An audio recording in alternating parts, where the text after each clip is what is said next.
Je découvre mon chéri mort. Tout s'écroule. On va l'abattre dans des conditions qui sont absolument épouvantables. Thierry Chauvineau, c'était pas n'importe qui. On a eu des mauvaises pensées, évidemment.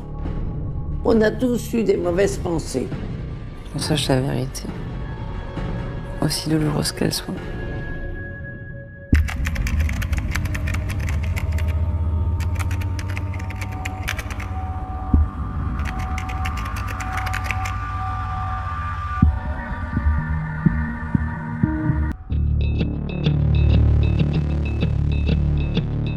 Dimanche 6 juillet 2008, à quelques kilomètres de Bourges, Thierry Chauvineau est froidement abattu à son domicile. Quand j'entrouvre la porte, il est par terre devant l'armoire. Il est au sol, sur le dos, il baigne dans son sang. On se demande qui? On se demande pourquoi. Et puis on comprend pas. Dans la cave de la maison, le coffre-fort de la victime a été ouvert et vidé. On ne sait pas ce qu'il y a dedans. La clé du meurtre de Thierry Chauvineau, c'est sans doute ce coffre. La compagne de Thierry Chauvineau est rapidement au cœur des investigations. Tout le monde a pensé que je suis soupçonnée parce que j'en voulais qu'à son patrimoine. Elle serait intéressée, elle aurait mis le grappin sur cet homme. Pourquoi ce restaurateur respecté de 51 ans a-t-il été tué? Est-ce qu'il ne devait pas de l'argent à quelqu'un? Ou à l'inverse, est-ce que quelqu'un ne lui devait pas de l'argent? Vous savez, quand il y a de l'argent, il y a le diable. La découverte de l'arme du crime en région parisienne relance les investigations. Et cette arme, elle traîne dans des mauvais coups. Que ce soit des affaires de stupéfiants, que ce soit dans des rivalités entre bandes. Il y a un ADN qui est retrouvé sur cette arme. C'est bingo, on a l'arme, on a l'ADN. Moi j'ai dit, mais c'est pas possible. Qu'est-ce qu'ils sont venus faire à Bourges? Chez nous? C'est en compagnie de Jean-Marc Bloch, ancien patron de la PJ de Versailles, et de Négar Haéry, avocate pénaliste, que nous allons revenir sur cette affaire non élucidée.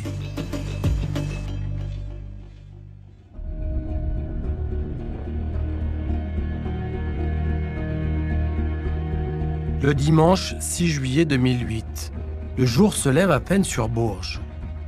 Il est 6h30 quand Dany Montesquieu, gérante d'une discothèque, ferme son établissement et prend la route de son domicile, situé à quelques kilomètres.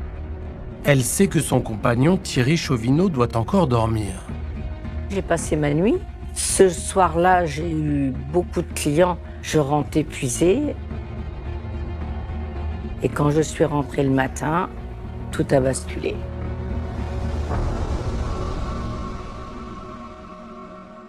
Le portail est fermé. Je bip mon portail. Je rouspète un peu parce que le berger allemand, normalement, est rentré. Et là, tout est en désordre. Tout est retourné. Donc, choquée, j'ai fait demi-tour dans la salle à manger.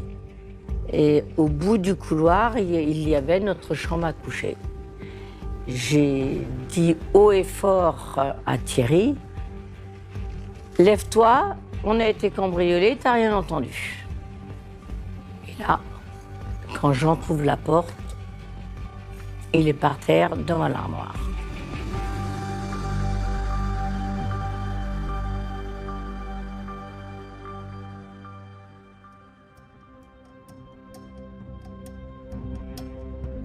Je suis en panique. Je fuis la maison, je remonte dans la voiture et j'ai pris mon petit téléphone clapet que j'ai ouvert trop brusquement, que j'ai cassé, que j'ai balancé. Et j'ai repris la ligne droite direction Bourges au commissariat. J'arrive, je me gare n'importe comment devant le commissariat. Quelqu'un m'accueille. Je dis, il faut venir vite. On a été cambriolés, il faut venir vite. À Saint-Doulchard, chez nous, il faut venir vite. Thierry est par terre, il faut venir vite. Les policiers se rendent immédiatement sur place.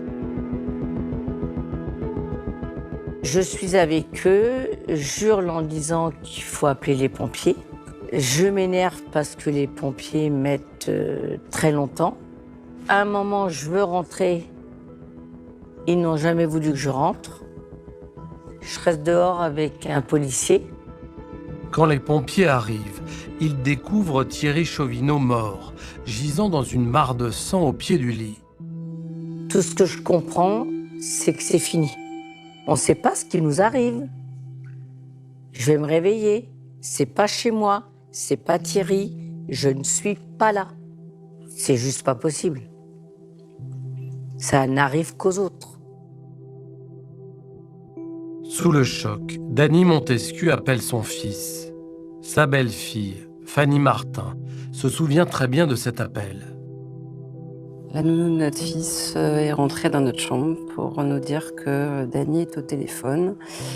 C'est moi qui l'ai prise, donc il devait être aux alentours de 7 heures à peu près. Elle hurle de douleur, je comprends pas tout au début. Elle me dit il est parti, ils l'ont tué, je comprends pas trop au début. Je lui demande de se calmer et après elle me dit il est mort. Et elle me dit ils l'ont tué, je dis qui? Elle me dit je sais pas. Elle dit il est mort, je l'ai retrouvé mort. Et là ça a été le choc. Tout a basculé.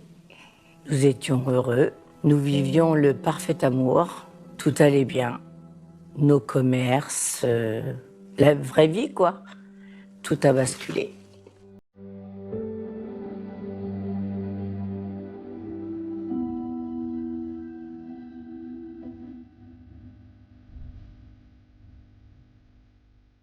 Les policiers du commissariat de Bourges débutent immédiatement leur première constatation. Ils savent que la nouvelle de la mort de Thierry Chauvineau va vite se répandre, car c'est un commerçant très connu localement. La grande maison de cet homme de 51 ans est passée au crible par les enquêteurs.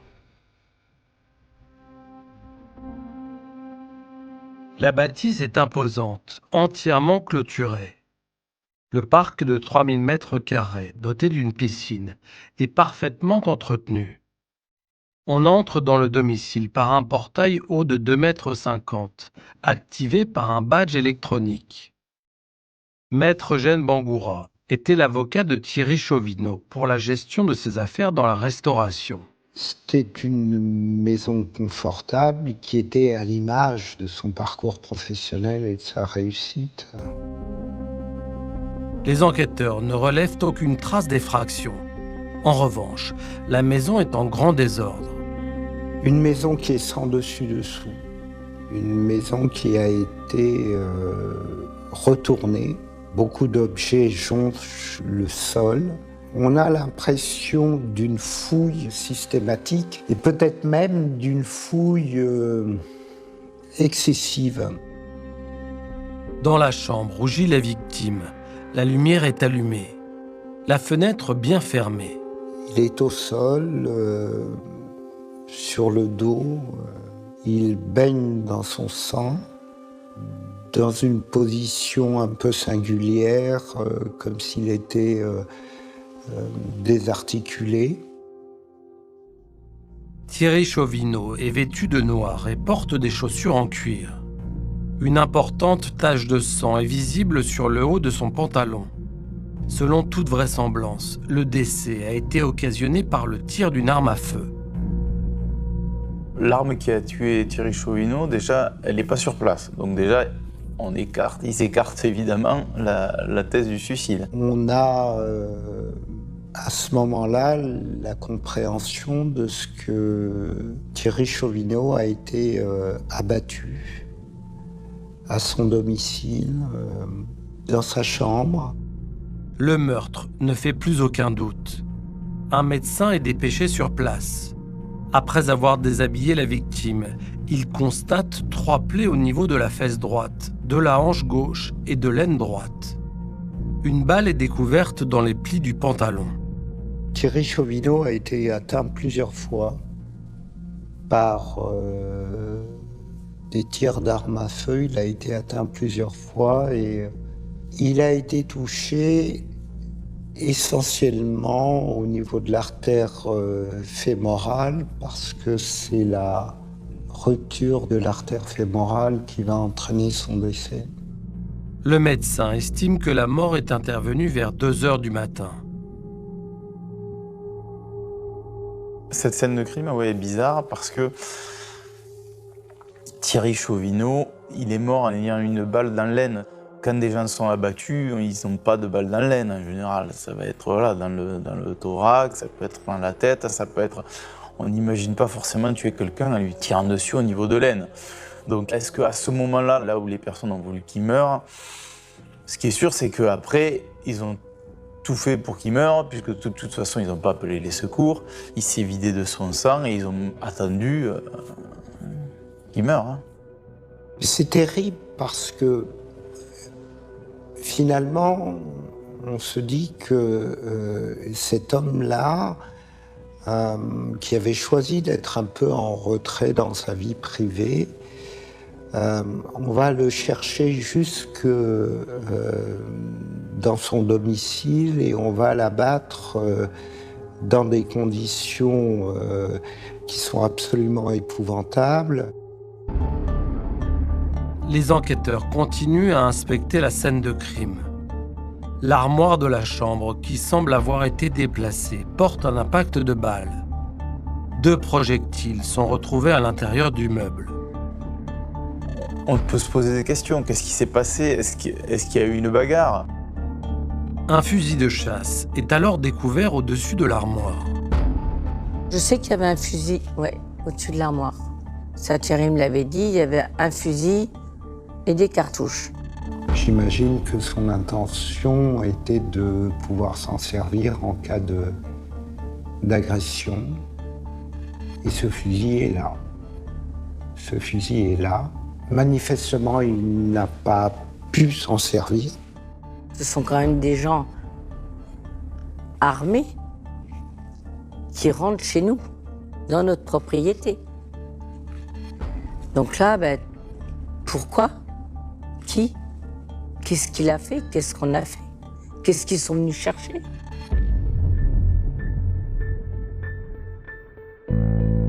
Des blessures par arme à feu, une maison en désordre, l'hypothèse d'un cambriolage qui a mal tourné dans l'esprit des enquêteurs, jusqu'à ce qu'ils découvrent de nombreux objets de valeur, des objets que des voleurs n'auraient pas manqué d'emporter.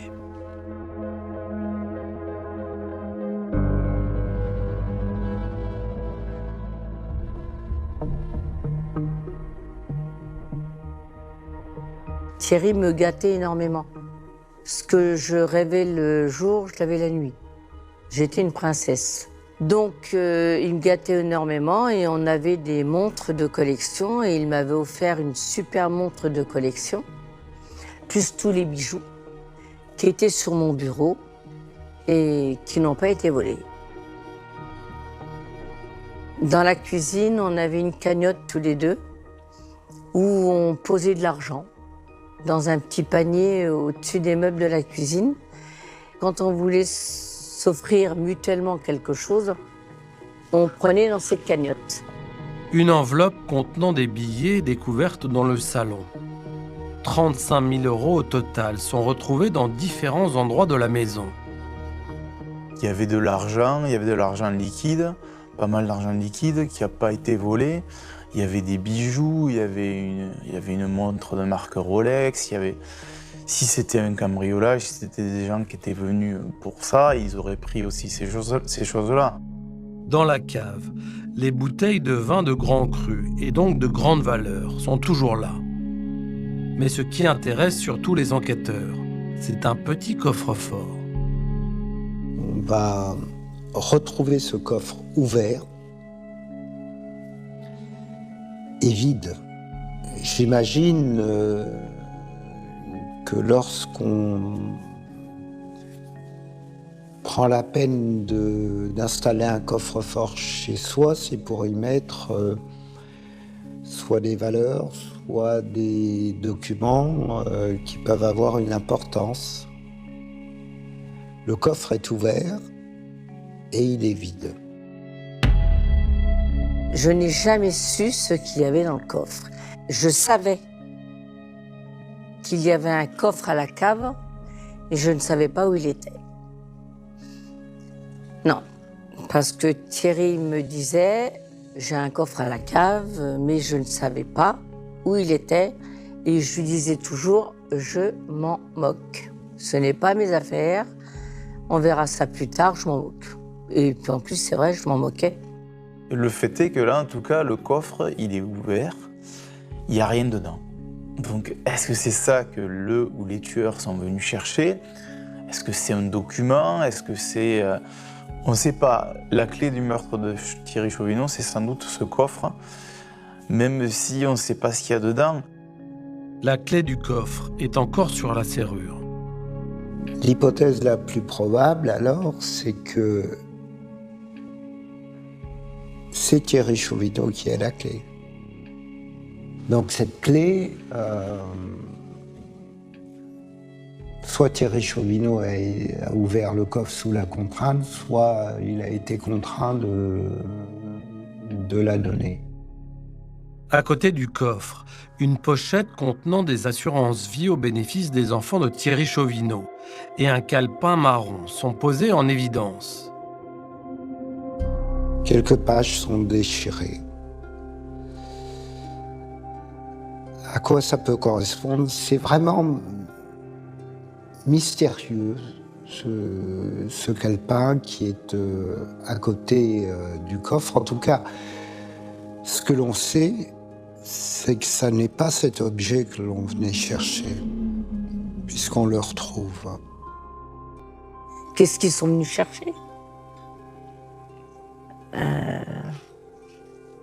Nous sommes des gens commerçants, tranquilles, un petit peu jet set à Bourges, puisque nous avions 4 affaires, bosseurs.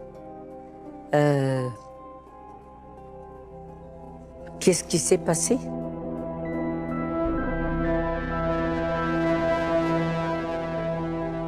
Dès le lendemain, une information judiciaire est ouverte contre X, du chef d'homicide volontaire. La juge d'instruction saisie demande alors aux techniciens de l'identité judiciaire d'Orléans un nouvel examen de la scène de crime.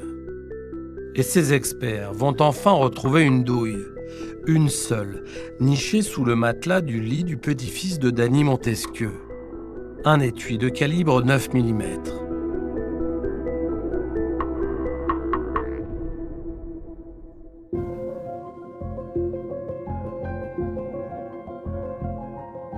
Jean-Marc, les policiers ne retrouvent sur la scène de crime qu'une seule douille, alors qu'on sait qu'il y a eu plusieurs tirs. L'auteur des faits est donc très certainement reparti avec les autres douilles. Qu'est-ce que cela nous apprend sur le profil du tueur ? Le fait que le tireur ait voulu récupérer les douilles, faire le ménage, comme on dit, semble montrer qu'il sait qu'à partir des douilles, on peut remonter jusqu'à l'arme et donc identifier celui qui la détenait au moment du tir, donc l'identifier lui-même. Ça prouve que ce n'est pas un novice, ça prouve que c'est quelqu'un qui connaît la balistique. Mais pas de chance, il a laissé derrière lui une douille coincée sous le matelas du lit bébé qui se trouvait dans la chambre de la victime. Oui, la trajectoire des douilles qui sont éjectées par une arme est très erratique. Le fait qu'on retrouve cette douille établit que l'arme utilisée est soit une arme automatique, c'est-à-dire un pistolet mitrailleur, soit une arme semi-automatique, c'est-à-dire un pistolet. Ça écarte l'hypothèse de l'utilisation d'un revolver qui, lui, n'éjecte pas les douilles. Ça peut être très utile en cas de perquisition, ça peut orienter utilement les recherches. L'autopsie du corps de Thierry Chauvineau confirme qu'il est décédé d'une balle tirée dans l'aine et qui a ensuite perforé l'artère fémorale. Il n'est pas mort sur le coup, mais à la suite d'une hémorragie. Jean-Marc, cela ne ressemble pas à une exécution. Non, effectivement, ça ne correspond pas au geste de quelqu'un qui, connaissant les armes, veut tuer sa victime de sang-froid. Mais alors, selon vous, qu'est-ce qu'il s'est passé dans cette chambre ? Il est tout à fait possible que le tireur n'ait pas voulu tuer Thierry Chauvineau. Il est possible qu'il ait voulu l'intimider, le contraindre à faire quelque chose ou à ne pas faire quelque chose. Le contraindre, par exemple, à ne pas prendre son fusil qui se trouvait en haut de l'armoire ou l'obliger à lui donner la clé du coffre. Il est possible au départ que les tirs n'aient été que des tirs d'intimidation. Alors on a bien compris que le meurtrier avait pour objectif de récupérer quelque chose qui se trouvait dans le coffre de la victime. On retrouve ce coffre ouvert avec la clé sur la serrure. Malheureusement, la seule empreinte révélée sur cette clé est celle d'un des policiers en charge des premières constatations. Ouais, c'est très regrettable. Cette clé pouvait supporter l'empreinte digitale ou l'empreinte ADN du tueur. C'est d'autant plus regrettable qu'aujourd'hui tous, même les primo-intervenants, savent les précautions à prendre pour ne pas polluer ces scènes de crime. Le meurtre de Thierry Chauvineau, figure locale de Bourges, est un choc dans la région. Le décès violent de cet homme a priori sans histoire sidère sa famille, ses amis et ses clients. Personne ne comprend pour quelle raison ce commerçant respecté a été tué.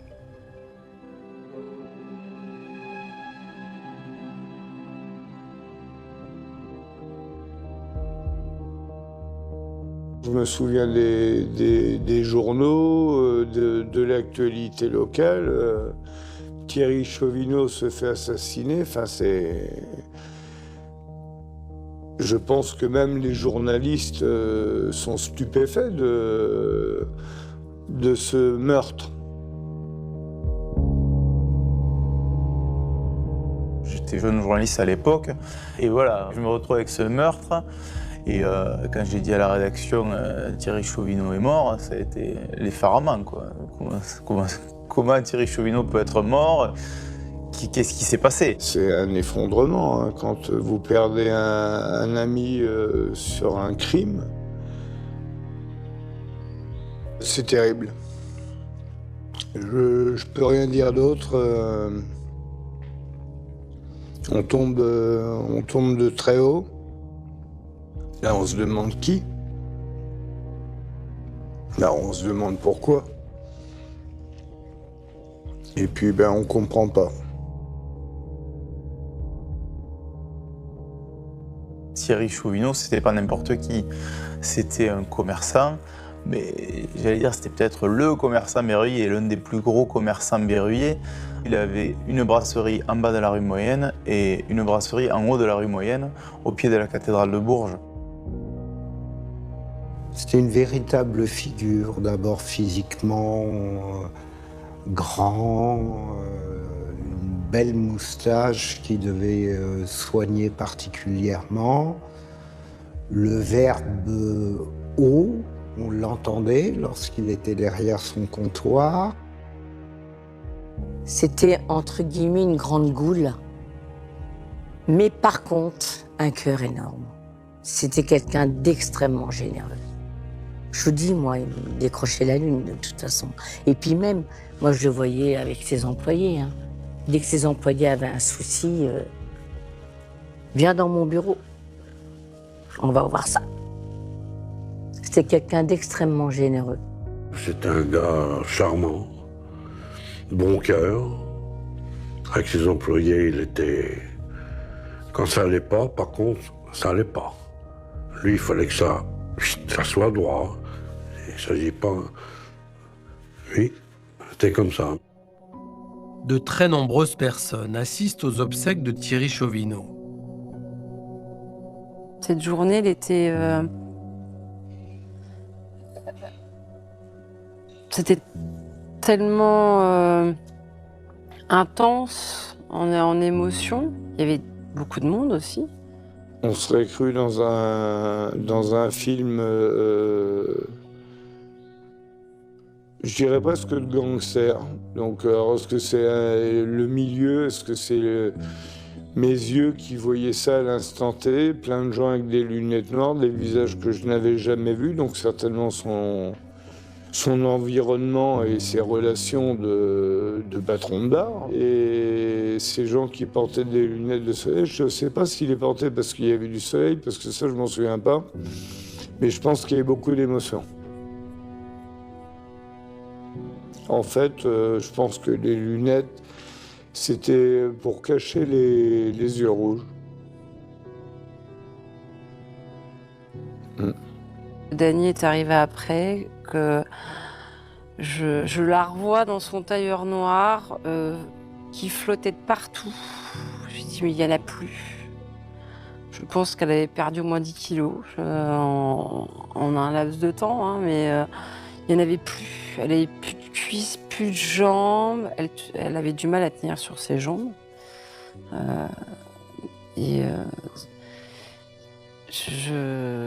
Elle était vraiment...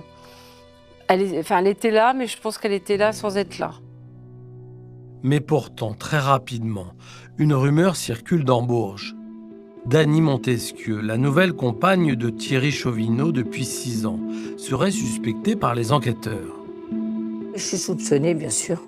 Par jalousie, moi déjà, par mon physique, parce que moi, de toute façon, il faut savoir que quand on me voit, qu'on ne me connaît pas, on ne m'aime pas. Dany, c'est une femme de la nuit.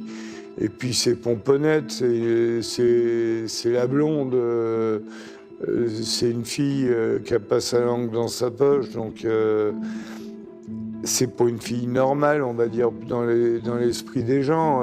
C'est pas le modèle. De toute façon, les gens sont capables de raconter, dans tous les cas de figure, n'importe quoi. Je pense que nous, à Bourges, on nous a fait beaucoup de mal uniquement par jalousie. Ces deux-là, c'est pas possible. C'est pas possible. Pas ces deux-là, quoi. Donc comment voulez-vous que la justice, comment voulez-vous qu'elle ne se prenne pas déjà à la personne qui est sur les lieux en premier, et avec tout ce qui est raconté. Donc je pense qu'au départ, je suis leur proie, parce que de toute façon, il y a eu trop de mensonges. C'est aussi le comportement de Dany Montesquieu au moment de la découverte du corps de Thierry Chauvineau, qui étonne les enquêteurs. Pourquoi a-t-elle décidé d'aller directement au commissariat? Pourquoi n'a-t-elle pas appelé les secours? Elle file au commissariat pour appeler à la rescousse. Et je pense que on peut de manière rétrospective se dire la bonne réaction aurait été de faire ceci ou de faire cela, mais tant qu'on n'est pas en situation, c'est très compliqué de savoir comment on réagirait soi-même. Les policiers émettent l'hypothèse d'une dispute qui aurait mal tourné entre Dany Montesquieu et son conjoint. D'autant que plusieurs personnes témoignent que le couple était en crise. Tout ça parce qu'ils nous ont vus nous disputer dans des commerces. C'est vrai que des fois c'était un peu chaud, parce qu'il était autoritaire et puis moi aussi. Voilà. Ah bah alors là, on est sur deux caractères alors fusionnels au niveau de l'amour, ça c'est certain. Dany et Thierry, deux bombes atomiques quand même. Dany étant une femme de caractère, ce que du reste Thierry aimait. Et inversement... Il était mignon. Avec les hauts et les bas, hein, comme dans tous les couples. Hein, voilà, et, après, rien de plus. Voilà, de temps en temps, ça a explosé. Et puis on sentait qu'il y avait quand même beaucoup d'amour entre eux. Il y avait des coups de gueule comme un couple. Mais qui n'en a pas eu dans un couple, hein. Ça n'existe pas. Enfin, je pense. Quelques jours après le meurtre, Dany Montesquieu reçoit la visite des enquêteurs et comprend vite qu'elle est soupçonnée. Je suis recroquevillée sur le canapé. 4 policiers arrivent, 4 ou 5, Et ils viennent me voir, ils regardent mes amis qui sont là et ils me disent « faut nous donner vos vêtements ». Non, non, faut être forte, hein. Faut être forte. Ils prennent tous mes vêtements. Je suis awalpée. Ils me déshabillent, ils prennent mes bottes, mon manteau en lin. Je suis à poil. Et après, l'avocat m'apprend que c'est pour voir s'il n'y a pas des traces de poudre. Non seulement on tue l'amour de sa vie, elle le retrouve. Donc c'est quand même un énorme choc. Et en plus, on vous accuse de quelque chose que vous n'avez pas fait. Donc forcément, on peut bien le vivre. Donc elle le vit très mal. On est dans la douleur. Je rentre, je découvre mon chéri mort. C'est moi qui le découvre. Tout s'écroule. Et la cerise sur le gâteau, on ne me lâche pas, quoi. Mais vous vous rendez compte ce qu'on nous fait à nous victimes, parce qu'on ne nous ménage pas. Hein. Moi, on ne m'a pas ménagé. Hein.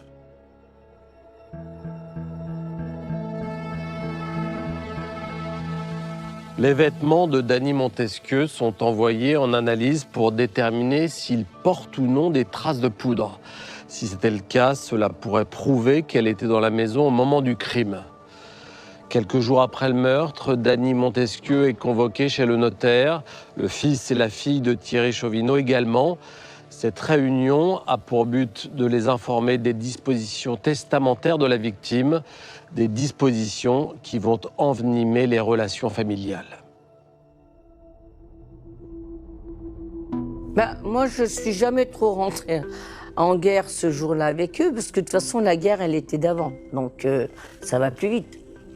Les enfants n'ont jamais accepté notre relation. Donc, c'est compliqué parce qu'on ne s'entend pas. Voir arriver une autre femme dans la vie de leur papa, dans la maison, avec laquelle aussi ils ont vécu, c'est pas forcément facile à vivre. Il y a des enfants qui vont bien le vivre et d'autres moins. Voilà, je pense que ça n'a pas été toujours facile. Dans combien de familles est-ce que la nouvelle compagne du père ou le nouveau compagnon de la mère n'est pas accepté? C'est malheureusement assez classique.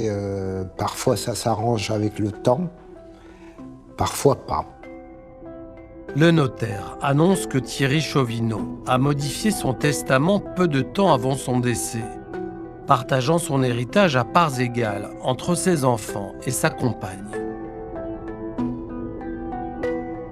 Mon avocat y va, il me dit que tout est à 33-33 et que je fais partie de tout, c'est-à-dire les affaires, les murs des affaires, la maison, les comptes en banque, son fils, sa fille et moi.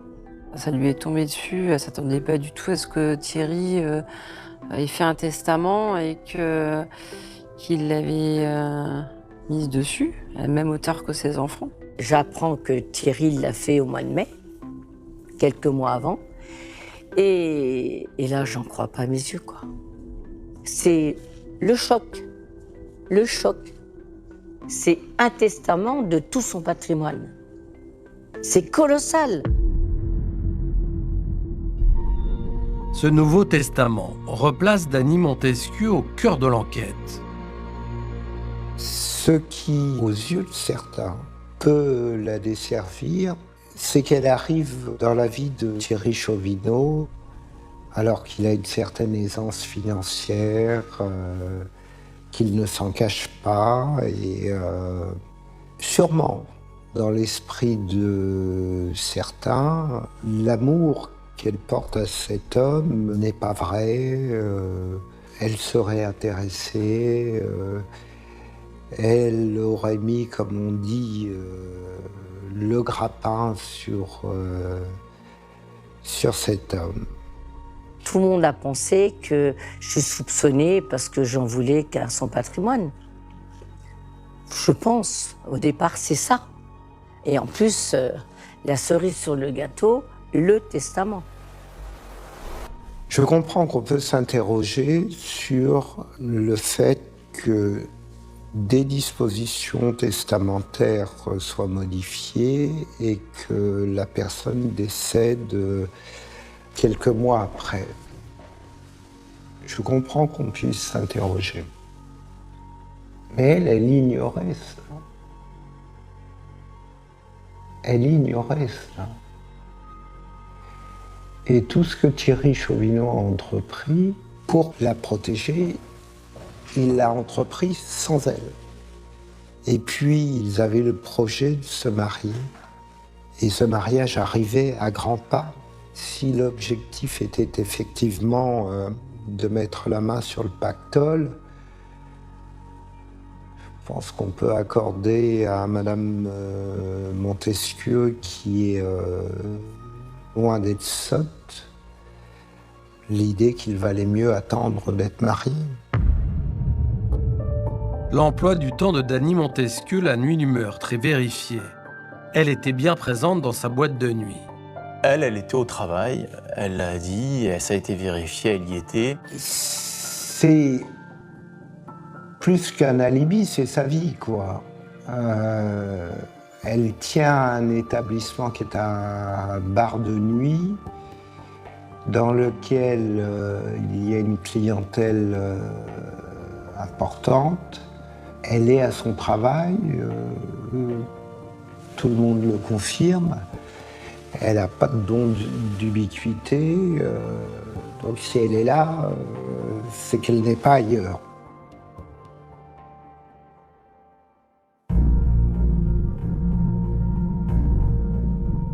Négard, Thierry Chauvineau a partagé sa fortune entre ses 2 enfants et sa compagne.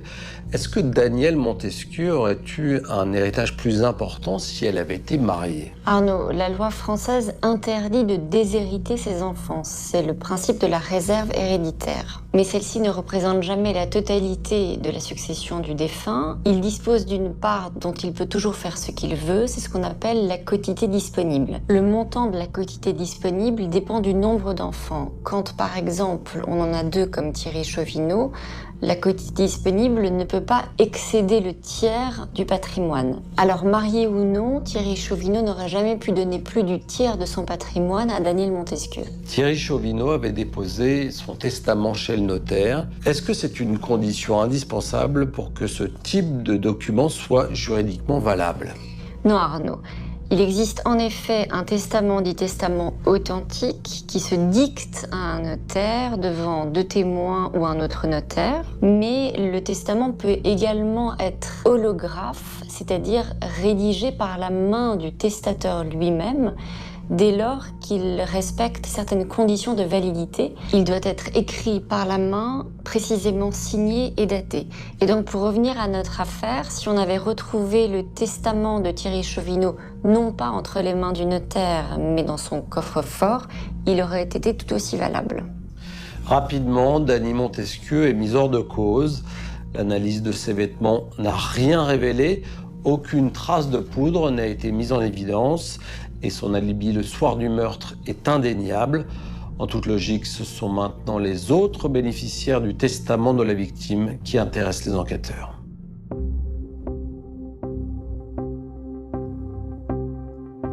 Il est certain que les dispositions testamentaires qui avantagent l'un désavantagent immédiatement l'autre. Mais on ne sait pas si les enfants de Thierry Chauvineau étaient au courant du changement du testament. C'est pas sûr, hein, parce que quand un testament, bon là, Thierry Chauvineau, le testament, il l'avait fait, il l'avait changé, il l'avait amené à un notaire. Est-ce qu'il l'avait dit à quelqu'un? On ne sait pas. Est-ce qu'il l'avait dit à ses enfants? On ne sait pas.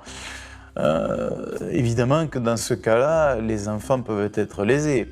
Et c'est d'autant moins agréable quand on sait qu'ils ne voyaient pas forcément d'un bon œil cette relation. On peut tout imaginer.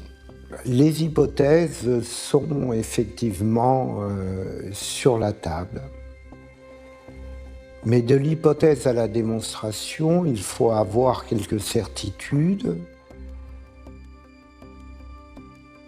que les dispositions testamentaires aient été connues, qu'on puisse imaginer les faire disparaître ou les modifier. Tout est imaginable. Ce qui est une hypothèse parmi d'autres doit être évidemment vérifiée et argumentée. D'autant plus que les relations du fils et du père n'étaient pas bonnes. Ce qui pourrait desservir Paul Chauvineau, c'est que il ne s'entendait pas très bien avec son père. Sa fille nous côtoyait parce qu'elle venait régulièrement chez nous.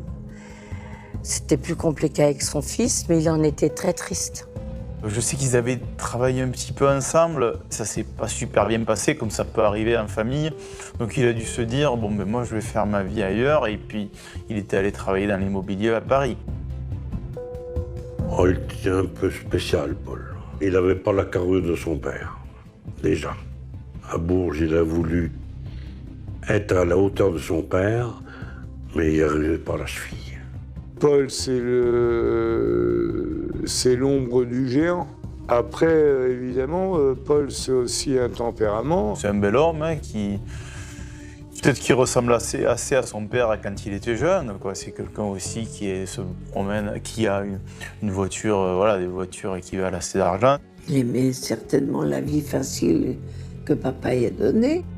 Après le décès de son père, le fils de Thierry Chauvineau reprend ses bars et ses restaurants.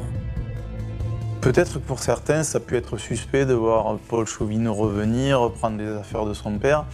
Mais qu'aurait-il dit? Qu'est-ce qu'il aurait pu faire?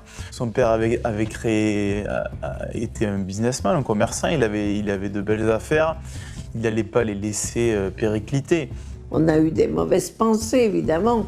On a tous eu des mauvaises pensées. Vous savez, quand il y a de l'argent, quand il y a de l'argent, il y a le diable. Des gens ont dit, ça se trouve, c'est Paul. Je lui aurais dit, pourquoi Paul tuerait son père? Après vérification, les enquêteurs ont la confirmation que le fils de Thierry Chauvineau était à Paris le soir du meurtre. Mais à Bourges, l'hypothèse d'un crime perpétré par un proche persiste. Il y a beaucoup de rumeurs à Bourges. Certains qui pouvaient se dire peut-être que c'est lié à Daniel Montesquieu, d'autres qui ont pu se dire peut-être que c'est lié à Paul Chauvineau. Mais c'est assez malsain, mine de rien, parce que c'est quand même des gens qui ont souffert, je veux dire, que ce soit l'un et l'autre. Mais c'est vrai qu'il y avait des camps, Certains pouvaient penser que ça pouvait être plutôt elle, plutôt lui. Moi, je me suis toujours dit que c'était vraisemblablement sans doute aucun des deux et que ça pouvait être ailleurs parce qu'il y avait tellement de pistes, il connaissait tellement de monde.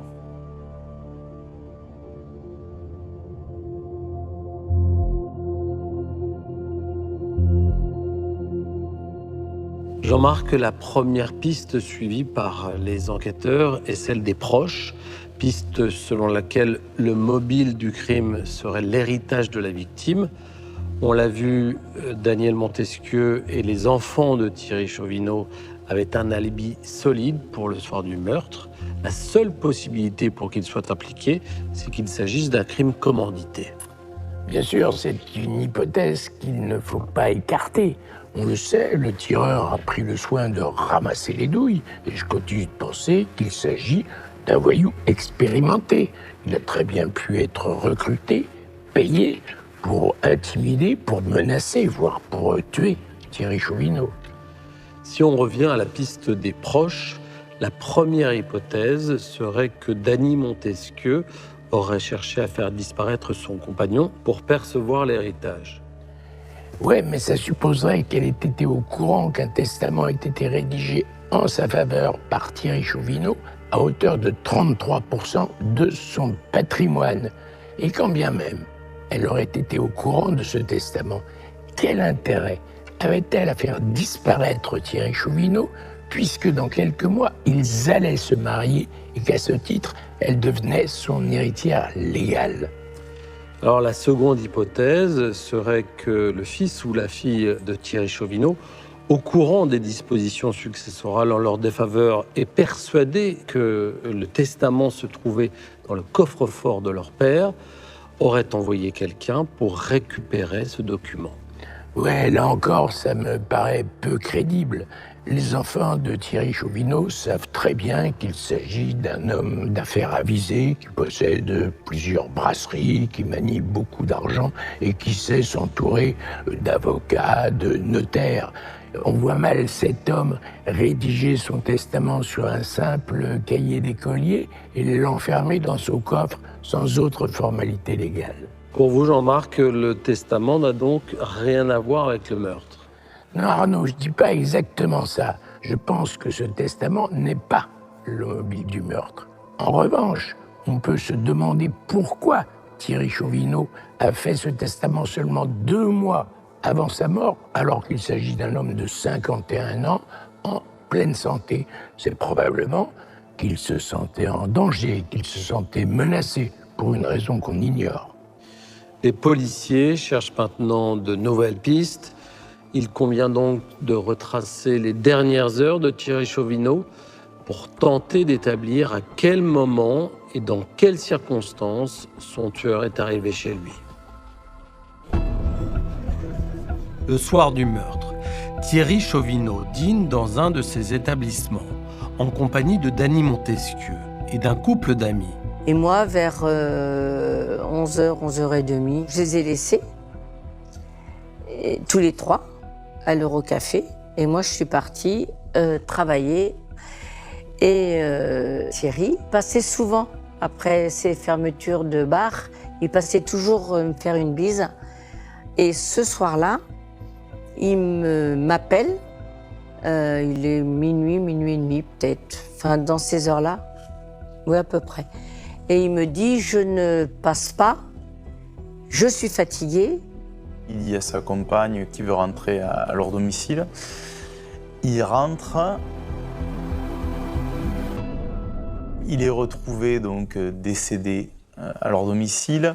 L'heure de la mort, on ne sait pas trop, mais entre 2 et 4 heures du matin. On se dit qu'il y a un petit laps de temps durant lequel, s'il était fatigué, il aurait pu se déshabiller, se mettre au lit. Or, au moment du meurtre, Thierry Chauvineau était encore habillé et portait ses chaussures de ville. Quand il rentrait chez lui, il quittait ses chaussures. C'est la première chose qu'il faisait. Il n'a pas été surpris dans son sommeil, en tout cas, quoi. Il était toujours réveillé, il était toujours habillé. Ce qui fait penser que peut-être, quand il est arrivé, quelqu'un était là, l'attendait. Un témoignage accrédite ce scénario. Je vais voir une maison du voisinage et je tombe sur un adolescent qui me dit que la veille au soir, il a vu une voiture grise garée devant chez Thierry Chauvineau, peut-être vers 23h. À 23h, Thierry Chauvineau, il n'est pas encore là, il n'y a personne dans la maison. Donc, que fait cette voiture ? Maître Bangoura, l'avocat de Dany Montesquieu, pense que cette voiture était toujours là quand Thierry Chauvineau est arrivé chez lui. Thierry Chauvineau est attendu chez lui. Thierry Chauvineau est contraint, dès sa sortie de voiture, à entrer à son domicile avec le ou les agresseurs.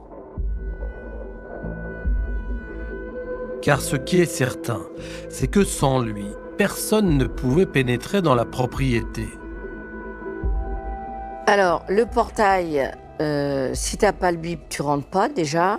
C'est une forteresse parce qu'en plus, il y a des haies de 2 à 3 mètres. Et puis il y a un chien, Sam, un gros berger allemand. Moi pourtant, je le connaissais, mais j'en avais quand même très peur. Et je rentrais pas toute seule, enfin je ne serais pas rentrée toute seule dans la maison. Les voisins m'ont dit on n'a rien entendu cette nuit-là, pas de chien qui aboie, alors que ce chien, dès que quelqu'un ne serait-ce que s'approchait du portail, il aboyait tout le temps. Autrement dit, le ou les agresseurs ont franchi le portail et sont entrés dans la maison, accompagnés de Thierry Chauvineau. Ce qu'on se dit dès le départ, c'est que Thierry Chauvineau, il a été menacé par quelqu'un. Forcément, on se pose beaucoup de questions. Qui ? Là commence toute une série d'interrogations, si tel est bien le cas, si c'est un guet-apens. Pourquoi? Qu'est-on venu chercher? Qu'est-on venu régler? En tout cas, ce qui est certain, c'est que ça va se terminer dans le sang et de la manière la plus dramatique pour Thierry Chauvineau.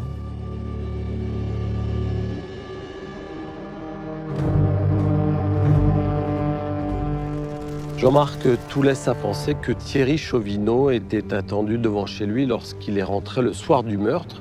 Pensez-vous qu'il avait un rendez-vous? Oui, ce soir-là, Thierry Chauvineau a changé ses habitudes. Au lieu de passer voir sa compagne dans sa boîte de nuit, il lui a téléphoné en lui disant qu'il était fatigué, qu'il rentrait directement chez lui. Je pense qu'en fait, il avait un rendez-vous qu'il voulait tenir secret. Il avait rendez-vous avec quelqu'un qu'il connaissait, ce qui ne veut pas dire un rendez-vous avec un ami, avec un intime.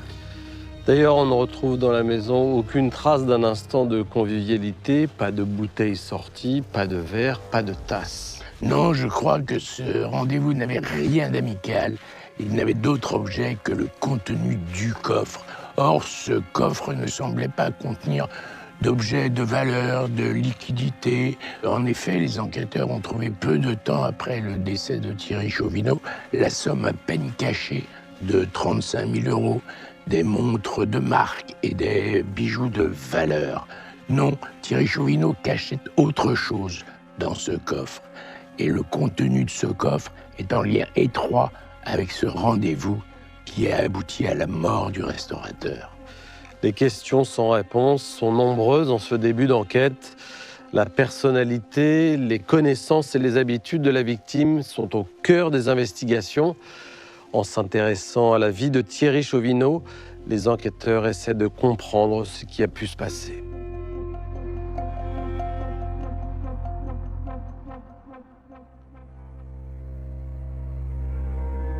Qui a pu venir ce soir-là? Et surtout, pourquoi cette rencontre nocturne a-t-elle tourné au drame? On peut penser que très certainement ça tourne autour d'argent, d'opérations financières. Oui, on peut penser que ça tourne autour de ça. Est-il possible que le restaurateur ait été mêlé à des trafics illicites qui auraient mal tourné? Entrer dans des affaires particulières, illégales, dangereuses, pourquoi faire? Pour l'argent? Il en gagnait tant et plus avec ses activités légales. Il n'a trempé dans rien. Et ça, c'est moi, c'est mon fort intérieur. Il n'a trempé dans rien. Il n'a rien fait. C'était pas un malfrat. C'était un bosseur. C'est tout. Ça, j'en suis persuadée. Plusieurs amis de Thierry Chauvineau ont cependant été témoins de son inquiétude quelques jours avant le meurtre. Pascal Rabineau, notamment, se souvient que leur dernière rencontre était étrange. C'était inhabituel qu'ils viennent me voir comme ça, surtout un vendredi soir à 19h. Il avait envie de parler, puisqu'il m'a proposé, il me dit on boit un coup, mais je lui ai dit non, je peux pas, j'ai rendez-vous à 19h30, peut-être que j'ai raté un moment important. Le jour même du meurtre, Michel Andréani a également eu une discussion troublante avec son ami. Ce samedi-là, il ferme la porte, puis c'est de là qu'il me dit « Je suis mal dans ma peau, je suis suivi de partout, il y a toujours une voiture à 50 ou 80 mètres de chez moi. » Je me dis, c'est quoi ça? Il avait peut-être des ennemis, soit sur Bourges, soit... Parce qu'il en connaissait du monde.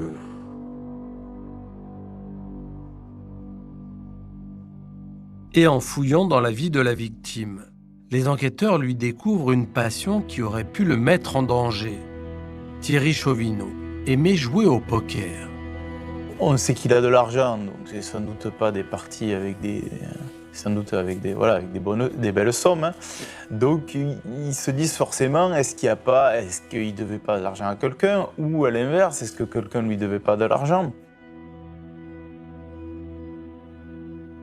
Je ne le vois pas avoir une dette d'argent. En revanche, 2-3 ans avant son décès, on avait parlé de prêt d'argent. Et il nous avait dit, si un jour quelqu'un vous demande de l'argent, ne lui en prêtez pas, de toute façon il ne vous le rendra jamais. Donc cette façon d'exprimer qu'il ne fallait pas prêter de l'argent à quelqu'un, le poker, oui, ça pourrait être une piste intéressante. Le poker, c'est intéressant parce que si on se dit que la personne qui est venue chercher un document, comme une reconnaissance de dette par exemple, on se dit que ça pouvait être dans le coffre. Parce que si elle cherchait de l'argent, il y en avait ailleurs dans la maison, il n'a pas été pris. Les hommes avec lesquels Thierry Chauvineau jouait au poker sont identifiés. L'un d'eux possède une voiture similaire à celle qui a été vue le soir du meurtre. L'homme est immédiatement placé en garde à vue. Son emploi du temps, le soir des faits, est vérifié. Il dit qu'il est à un tournoi de poker. Donc il n'est pas là. Il s'avère que, comme toutes les personnes qui ont pu être suspectées dans cette affaire, il a un alibi. Il n'était pas là. C'est confirmé. La piste de la dette de jeu liée à une partie de poker se referme.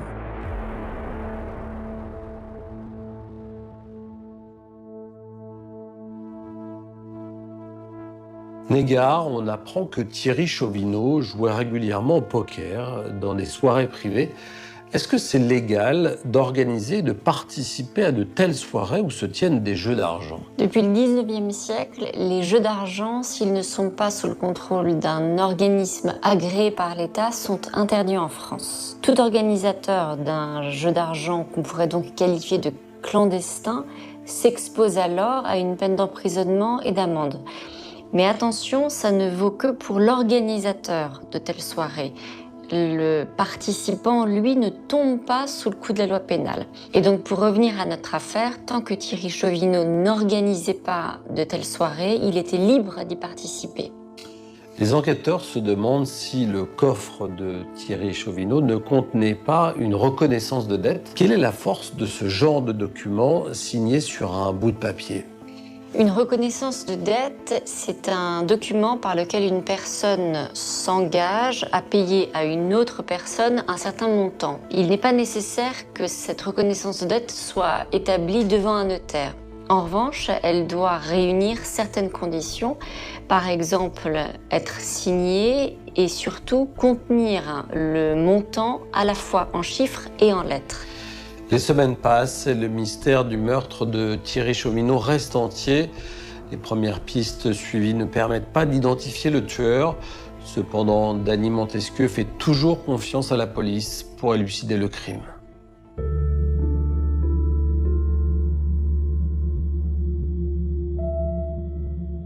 J'en étais sûre qu'on allait vite savoir. Ça va aller très vite. C'est obligé. Et j'attends, chaque fois qu'on m'appelait en numéro privé, on allait m'annoncer quelque chose. C'était forcément la justice ou mon avocat. Mais les enquêteurs ne parviennent pas à identifier le tueur. Les policiers de la PJ d'Orléans décident alors de mener des investigations pour tenter de retrouver l'arme du crime. Quand il rentre ses caractéristiques dans le fichier, ça matche pas, comme on dit. C'est-à-dire que l'arme, elle n'est pas connue de la justice. Elle n'est pas apparue dans une autre affaire. Donc ça, c'est un problème parce que ça peut permettre ensuite de remonter un propriétaire, de remonter à potentiellement une autre affaire. Là, l'arme, elle est inconnue. Aucun ADN n'est révélé sur la douille et les projectiles découverts sur la scène de crime. Les enquêteurs entreprennent alors d'identifier les acheteurs de munitions identiques à celles retrouvées chez Thierry Chauvineau. Il fouille du côté des clubs de tir amateurs. Des tireurs sportifs sont entendus. Leur emploi du temps vérifié. En vain. 2 ans après le meurtre, l'enquête semble dans l'impasse. Et les enfants de Thierry Chauvineau s'investissent personnellement pour trouver de nouveaux témoignages. Le fils de Thierry Chauvineau, pour appuyer cet appel à témoins, il avait dit qu'une récompense serait donnée à toute personne qui donnerait une information importante qui permettrait d'identifier et ou d'arrêter le ou les tueurs.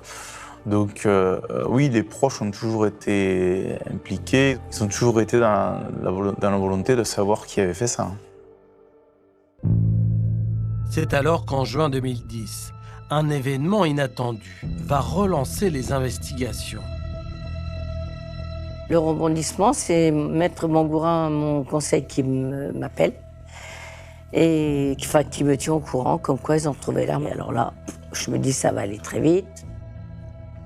Ça y est, youpi, on va savoir. Cette arme est un pistolet mitrailleur de marque Agram 2000, de calibre 9 mm Parabellum, muni d'un silencieux. C'est une arme de guerre particulière. C'est un pistolet mitrailleur. Ce qui signifie qu'on fonctionne par rafale. Et ça peut expliquer effectivement à la fois le fait qu'il y ait plusieurs tirs et à la fois le fait que les tirs ne sont pas forcément maîtrisés.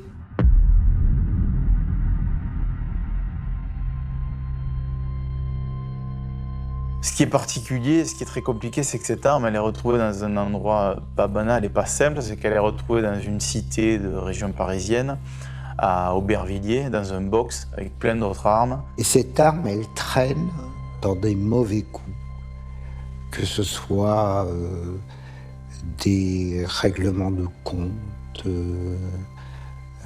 liés à des affaires de stupéfiants, que ce soit dans des rivalités entre bandes. Elle a servi dans d'autres affaires, donc il n'y a pas vraiment de propriétaire. On la retrouve dans un milieu où les armes elles peuvent passer de main en main, elles servent peut-être dans un crime ou dans un braquage ou pour faire peur à quelqu'un et elle est reposée, elle repasse dans une autre main. Mais surtout, on se dit, mais comment il a pu être tué par cette arme, quoi. Thierry Chauvineau, il est à Bourges, il habite à Saint-Doulchard, il connaît plein de gens à Bourges, des gens peut-être lui en veulent, mais comment on peut imaginer que quelqu'un d'Aubervilliers ou du secteur a pu tuer Thierry Chauvineau? Moi, j'ai dit, mais c'est pas possible. C'est quand même l'arme qui tue Thierry. Qu'est-ce qu'ils sont venus faire à Bourges, chez nous? Que venait-il faire à Bourges? Pourquoi? Et dans quelles conditions ont-ils été amenés à s'intéresser à Thierry Chauvineau? On se pose toutes les questions. Est-ce qu'ils ont été envoyés pour venir récupérer quelque chose? Si l'hypothèse est bien d'aller chercher quelque chose chez Thierry Chauvineau, en passant par le coffre, etc.,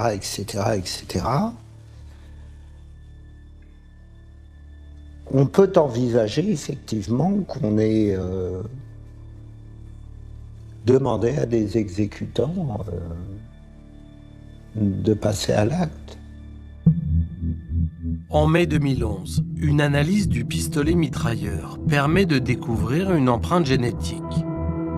Il y a un ADN qui est retrouvé sur cette arme. C'est bingo, quoi. On a l'arme, on a l'ADN. On identifie quelqu'un qui habite en région parisienne. Donc là, on se dit, mais les enquêteurs de se dire c'est bon, quoi. Et donc, bon, ils se renseignent un petit peu sur cet homme. Ils ne trouvent pas trop de lien avec Thierry Chauvineau. Ils s'aperçoivent surtout que cet homme, il n'était pas en France, il était à l'étranger au moment où Thierry Chauvineau est mort. Donc c'est sûr que c'est pas lui qui l'a fait, qui a tué. Et alors, j'allais dire cerise sur le gâteau, si je puis dire, cet homme, il s'intéresse à lui, il est entendu, bon, il n'y a rien qui en sort, mais on peut dire qu'ils vont peut-être continuer à gratter.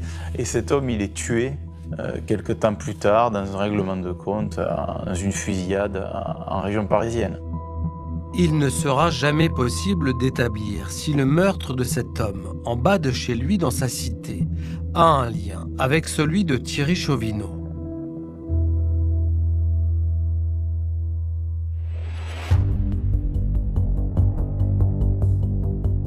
Jean-Marc, on sait maintenant que l'arme du crime est un pistolet mitrailleur de marque Agram 2000 et de calibre 9 mm Parabellum. Qu'est-ce que vous pouvez nous dire sur cette arme ?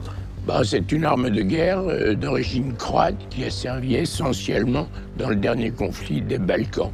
C'est ce type d'arme qu'on retrouve entre les mains des trafiquants de stupes dans nos banlieues.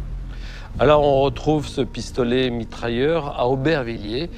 Est-ce que cela veut dire que l'homme qui a tué Thierry Chauvineau est venu de cette banlieue parisienne et qu'il a parcouru plusieurs centaines de kilomètres pour commettre son crime à Bourges? Non, toutes ces armes qu'on trouve dans les locaux communs, dans les sous-sols de nos cités de banlieue, circulent de main en main, elles se prêtent, elles se louent. Donc il n'est pas possible d'affirmer que le tueur vient d'Aubervilliers. En revanche, on peut affirmer qu'il a un lien avec une équipe de voyous de cette cité. Danny Montesquieu dit que son compagnon n'est pas un malfrat, que c'est un bosseur qui n'a jamais trempé dans rien d'illégal. Pourtant, l'arme du crime a servi dans la commission de braquage, de trafic de drogue et autres crimes, ce qui pourrait induire un lien entre Thierry Chauvineau et le milieu délinquant. Bien sûr, je ne demande qu'à croire les déclarations de Danny Montesquieu, mais sait-elle tout de la vie de son compagnon au moment où il est mort? Elle dit elle-même qu'elle ne savait pas ce que contenait ce coffre. Il lui a menti le soir de sa mort en lui disant qu'il était fatigué, qu'il ne passerait pas la voir. Il se peut qu'à ce moment-là, Thierry Chauvineau ait eu de mauvaises fréquentations. D'ailleurs, ses amis disent que depuis quelque temps, il avait peur et qu'il se sentait suivi. Arnaud, quand on tient des bars, des restaurants qui ferment tard la nuit, on croise forcément à son comptoir des gens qui sont passés par la case prison. Mais en aucun cas, ça ne veut dire que Thierry Chauvineau ait été mêlé à un quelconque trafic. Dès le début de l'enquête, l'entourage de Thierry Chauvineau a été entendu. Certaines personnes ont été mises sur écoute pour savoir ce qu'elles disaient du crime. Et 3 ans après le meurtre, une conversation va retenir l'attention des enquêteurs.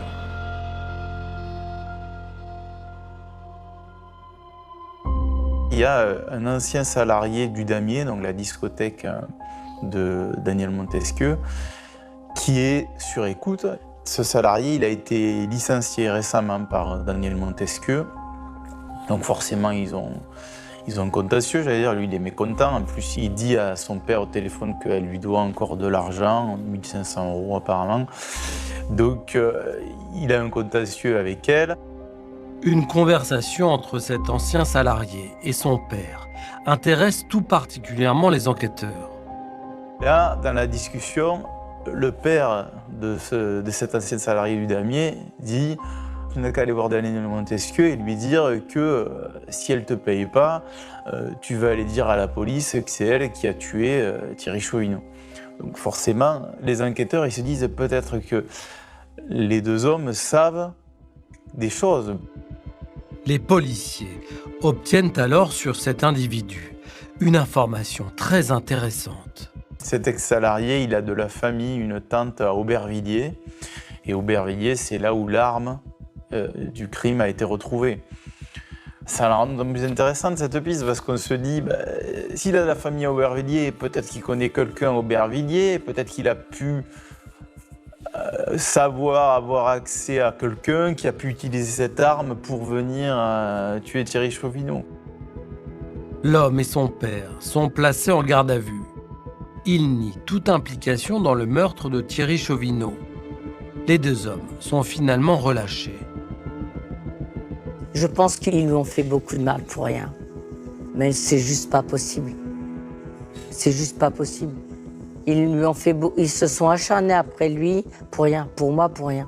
Cette piste donne rien encore une fois, mais elle se referme sans se refermer, parce qu'il n'y a pas la chose décisive qui fait qu'on se dit, bon, c'est pas ça, quoi.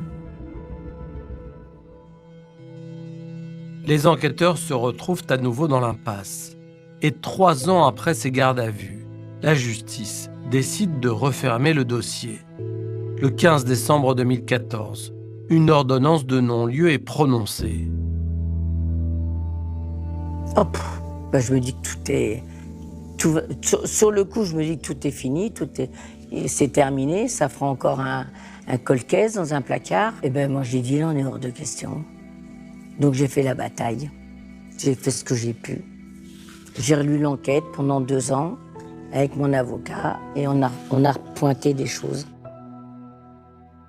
Il y a un contrat moral entre Madame Montesquieu et moi, c'est de ne pas refermer ce dossier et de tout faire pour que, un jour ou l'autre, la justice puisse aller à son terme.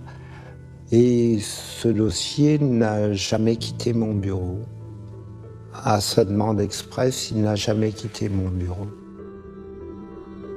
On a fait un super boulot parce que de toute façon, je ne voulais pas lâcher, mais il fallait que moi, je me plonge pour pouvoir avoir la chance de donner à la justice les moyens de rouvrir. Dany, elle veut qu'on trouve, elle met tout en place pour qu'on trouve, elle lâche pas. C'est une guerrière. Elle fait ça pour elle, mais pour Thierry. Parce que quand elle lui parle, elle lui dit je continuerai de me battre jusqu'à ce qu'on sache qui t'a fait ça. C'est un acte d'amour, hein, aussi. Hein.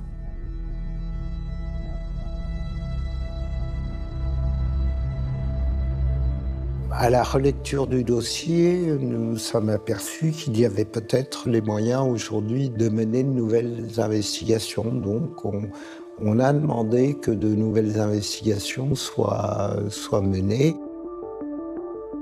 Maître Bangoura réclame depuis des années l'analyse génétique de la chemise que portait Thierry Chauvineau le soir du meurtre. Il exige également que le calepin découvert près du coffre fasse l'objet d'une expertise. Il faut compter aussi sur ces progrès de la police scientifique et sur le fait qu'une affaire n'est pas terminée tant que la science permet effectivement d'avancer. Ces demandes d'actes entraînent la réouverture du dossier en juillet 2020, soit 12 ans après le meurtre. Et ce sont maintenant les gendarmes de la section de recherche de Bourges qui mènent les investigations. Ça y est, c'est reparti, je suis à fond. Donc je me dis, forcément au bout, j'espère que j'aurai quelque chose. Je suis très contente d'ailleurs que ce soit la gendarmerie qui a repris l'enquête, parce qu'ils travaillent différemment. Ils sont plus professionnels et je sais que de toute façon, ils me sortiront la vérité. Bon, ça, c'est moi qui le pense. Et j'en suis certaine. De toute façon, je ne lâcherai pas. Les nouvelles analyses génétiques ne donnent rien. Les gendarmes de la SR de Bourges travaillent sur de nouvelles pistes. Ils vont notamment établir un lien avec une autre affaire de meurtre qui a marqué la région. Et si le crime de Thierry Chauvineau était lié à celui de Mathieu Hoquet, commis 9 ans plus tôt à 30 km de Bourges.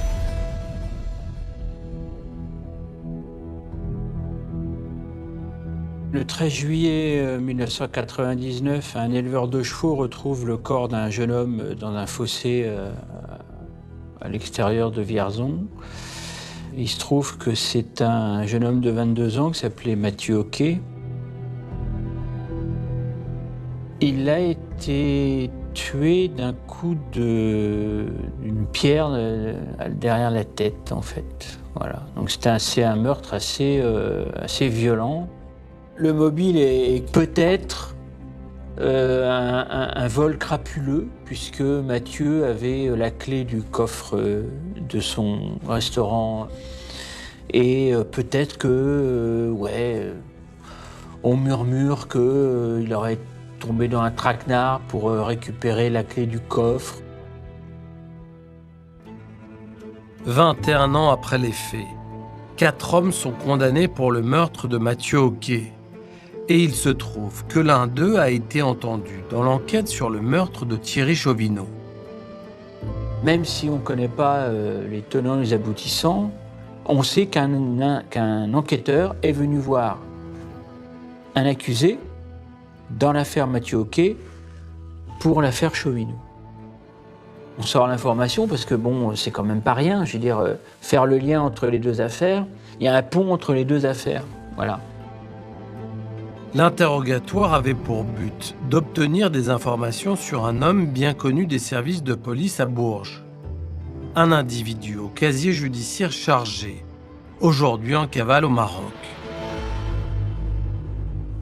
Un délinquant notoire, je dirais, bon, qui est trempé dans pas mal d'affaires. D'ailleurs, c'est la raison pour laquelle il est parti de France, pour éviter de purger une peine de prison liée aux stupéfiants. Cette personne qui pourrait être impliquée dans le meurtre de Thierry Chauvineau est décrite comme ayant déjà fait pas mal de mauvais coups.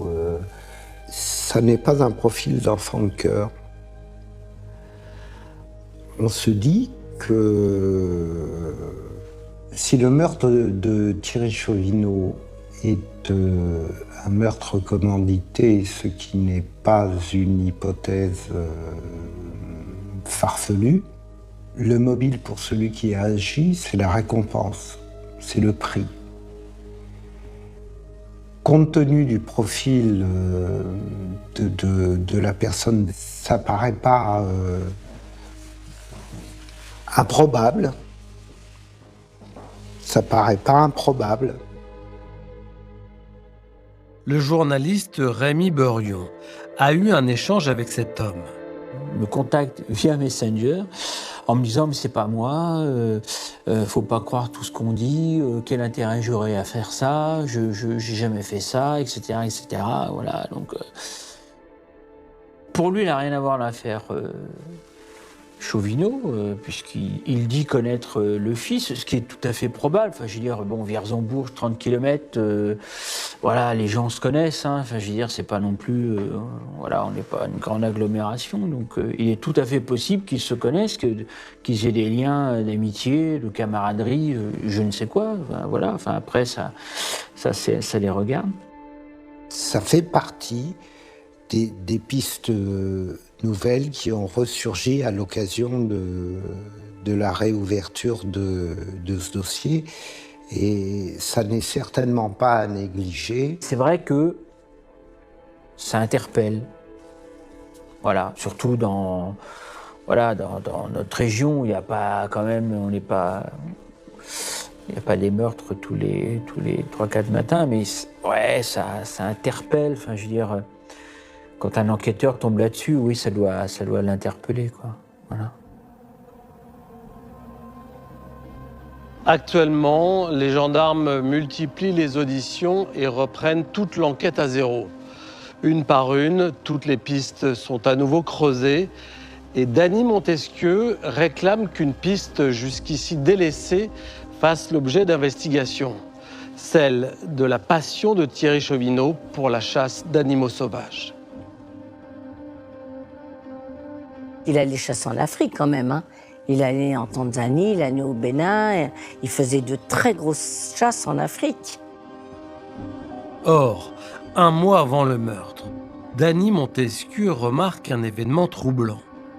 Il y avait une grosse tête de buffle qui était dans la salle de chasse et au mois de juin, cette tête de buffle a disparu et il y a quelqu'un qui est venu la chercher. Un ou plusieurs personnes. Hein.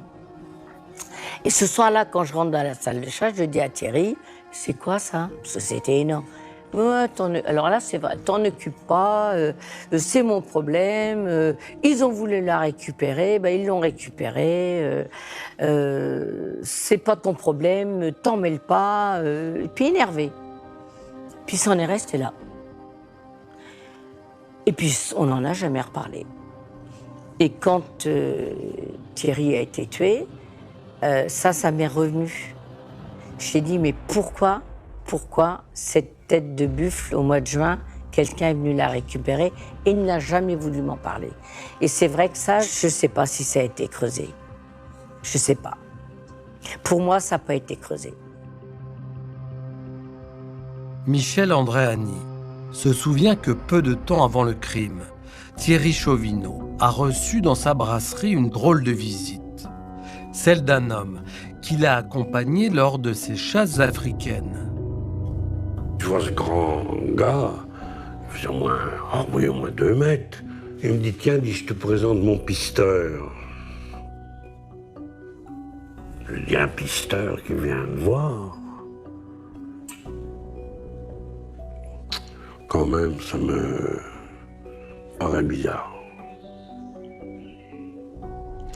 Un pisteur qui vient du Kenya à Bourges. Peut-être qu'un trophée, ça vaut beaucoup d'argent. Est-ce qu'il n'y a pas eu un échange? Je ne sais pas. De toute façon, les chasses en Afrique, c'est pas la chasse au lapin. C'est des grosses chasses qui coûtent beaucoup d'argent. Il faut tout envisager. Danny Montesquieu fait tout ce qui est en son pouvoir pour que le juge d'instruction ne néglige aucune piste. Cette femme est d'une fidélité absolue à son compagnon, à la mémoire de son compagnon.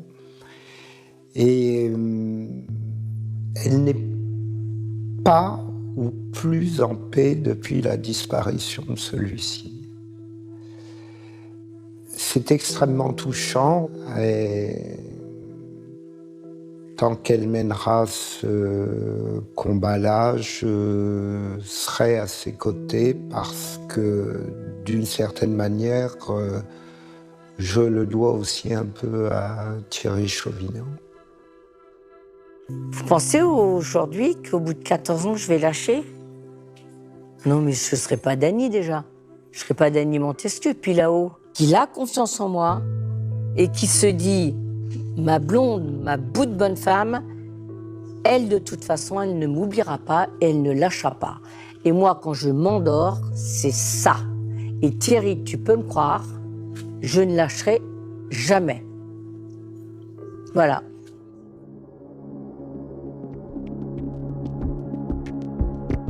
Jean-Marc, un mot sur la piste des chasses africaines. Est-ce que vous pensez que la disparition de cette tête de buffle, un mois avant le meurtre de Thierry Chauvineau, peut avoir un lien avec notre affaire? C'est difficile d'être affirmatif, mais ce qui est significatif, c'est que Thierry Chauvineau refuse d'en parler. Il s'énerve même quand sa compagne lui pose des questions à ce sujet. Et puis, autre chose, pourquoi les intrus se sont-ils emparés de ce trophée-là et pas d'un des autres qui se trouvaient également dans la maison? Qu'est-ce qui vous paraît le plus marquant dans cette affaire? Ce qui me paraît le plus marquant, c'est d'abord la disparition de cette tête de buffle, bien sûr. C'est arrivé inopiné d'un pisteur kényan à Bourges. Le fait que Thierry Chauvineau se sente menacé, suivi et qu'il ait rédigé 2 mois avant sa mort un testament. Et puis, bien sûr, le fait que quelqu'un essaie de récupérer quelque chose dans son coffre sous la menace d'une arme de guerre, d'un pistolet mitrailleur, ce n'est pas rien, du pistolet mitrailleur avec lequel il a été tué. Tous ces éléments constituent les pièces d'un puzzle complexe qui, a priori, paraissent très disparates, mais que les enquêteurs vont devoir s'attacher à relier entre elles. Selon vous, quels sont les éléments du dossier qui portent en eux un espoir d'élucidation? Pour moi, plusieurs personnes sont impliquées dans cette affaire, ce qui augmente les chances d'obtenir un témoignage qui permette un jour d'arriver à la vérité judiciaire. Vérité judiciaire, Arnaud, vous le savez, que nous cherchons tous, magistrats et policiers. Il doit y avoir quelque part le témoignage. Je suis pour ma part convaincu que ce dossier trouvera une issue. Il me paraît improbable que l'impunité soit définitivement acquise au tueur de Thierry Chauvineau. On se dit qu'il y a peut-être quelqu'un qui a vu quelque chose qui est peut-être anodin pour cette personne, mais qui est peut-être très importante. Donc qu'elle n'hésite pas à le dire. On croise les doigts, mais qu'on sache un jour. Je suis une victime depuis 14 ans. Une vraie victime, une victime qui s'en remet pas, qui dort avec ça, qui vit avec ça. J'oublierai jamais, mais je veux vivre différemment. J'en ai marre de cette chape de plomb. Moi, je veux la vérité. De toute façon, je passerai jamais à autre chose. Jamais.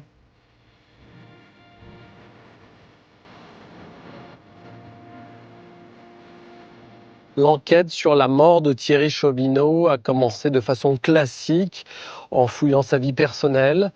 Quelques années plus tard, l'identification de l'arme du crime a plongé ce meurtre dans une autre dimension, une dimension qui ne semble pas coller à la vie de la victime. Grâce au combat de Dany Montesquieu, cette enquête a été relancée. La justice se doit de mettre tout en œuvre pour que le meurtre de Thierry Chauvineau soit enfin élucidé.